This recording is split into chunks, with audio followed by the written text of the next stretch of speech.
শেষ শেষ। কালকে এই একটু পরে মারা যাবো, কালকে এই মুহূর্তে একদিন, পরের দিন 2 দিন, পরের দিন 3 দিন। বিশ্বাস করেন 3 দিন পরে আপনারা যার যার মতো কাজ শুরু করবেন। 4 দিনের দিন আর ইবনে হাবিবের জন্য কিছু একটা করা দরকার। আচ্ছা 7 দিনের দিন ভুলে গেছেন। 1 মাস পরে সবাই সবার মতো।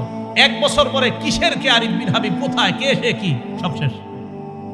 ওয়া তাতাযাক্কারুল মাউত ওয়াল বিলা, তুমি মরে যাইবা, মরার পর পচে যাইবা, ওটা নিয়ে ভাবো। এটাই তো সত্যি কথা। আমি আপনি মারা যাওয়ার পর আমার সন্তানাদি, আমার আত্মীয় স্বজন আমাদেরকে দাফন করে দিবে।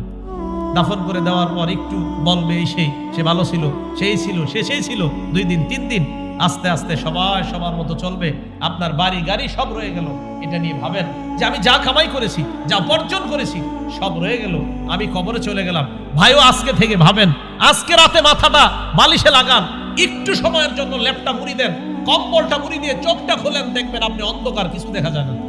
চোখ খোলেন, ল্যাপ মুড়ি দিয়ে, কাঁথা মুড়ি দিয়ে চোখ খোলেন, লাইট অফ, দেখবেন কিছু দেখা যায় না। তখন ভাববেন, আচ্ছা আমার লাশটা কবরে রাখলো কামরাঙ্গীরচরের জনগণ, রাখার পর আমার লাশের উপরে বাঁশ দিল, বাঁশ দেওয়ার উপরে আবার মাটি দিল। আচ্ছা আমি তো কিছু দেখতে পাবো না।